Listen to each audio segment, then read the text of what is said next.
From Confucius. When faced with what is right, most men lack the courage to correct it. Until one man stands up and believes what is right, then suddenly everyone agrees. And also, it is not the droplet of water that wears away the mighty stone, but it is its persistence, and that's why we do what we do. My name is Daryl Guberman. I am the CEO of Guberman PMC LLC, a quality consulting firm here in Connecticut. We have 13 years in business as of August of this year. Our background is aerospace, medical implants, materials, printing, and plastic distribution, where we dealt with all these different industries. Today I'm going to be reading a very good post that I found on twitter.com concerning Boeing.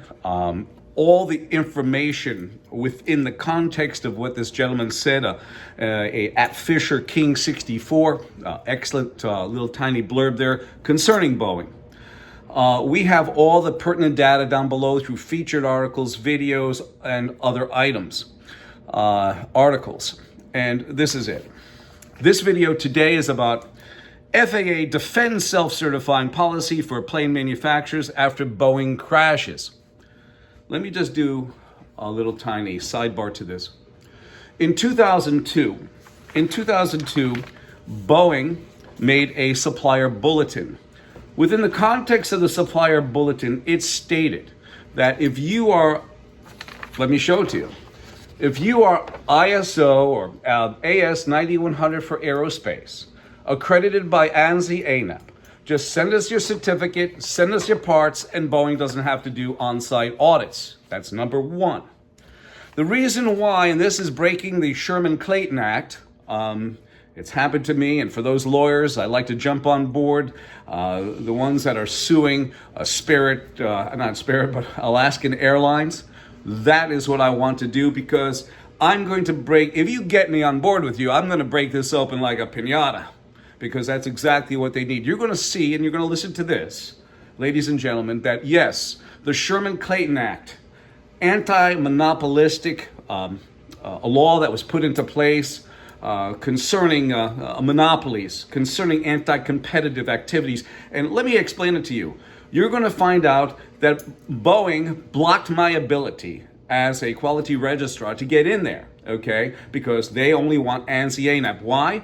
They sit on the boards of ANSI ANAP.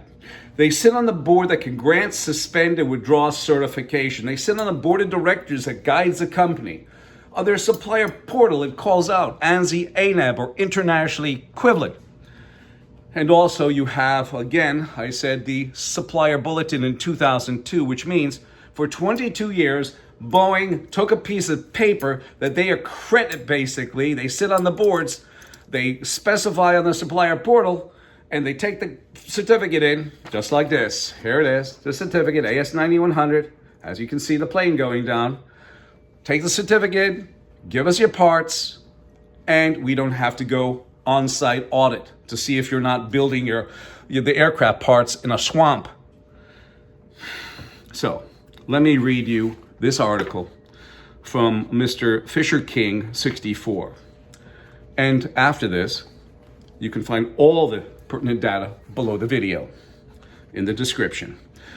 Boeing justified all of its cost-cutting measures over the last 20 years, breaking its union, shifting production from its trained workforce in Seattle to South Carolina, outsourcing components and software all over the world to avoid paying higher American wages as necessary measures to compete with Airbus. But really, Boeing did it to make a lot more money for the executives in Chicago who have no idea how to build a plane and look at the results.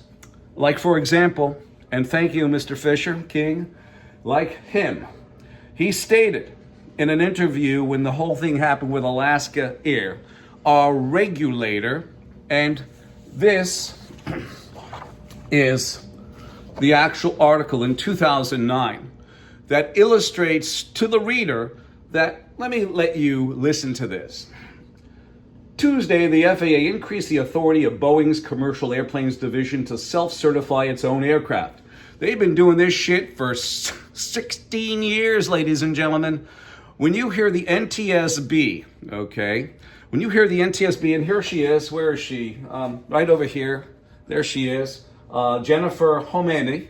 She's been asking Boeing for information concerning Alaska Air, and Boeing is saying no. Why? Because have you ever heard one regulator or one agency talk to another? Boeing is an agency. That means David Calhoun is an administrator. You can't make this up.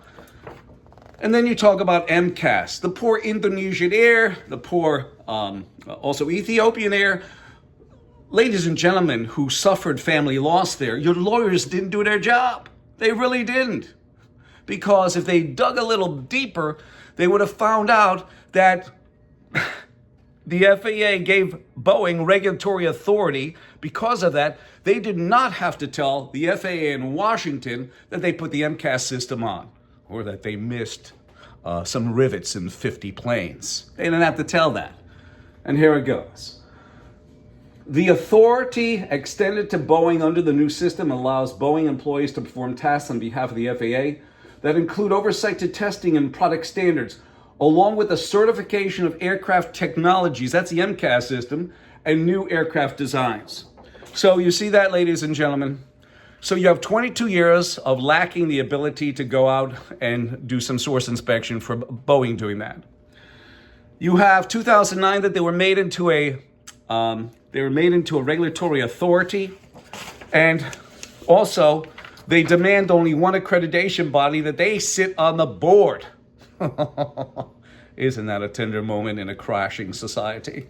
203-556-1493 or Daryl, TQRS@yahoo.com. You really cannot make this mess up. I look forward to hearing from you.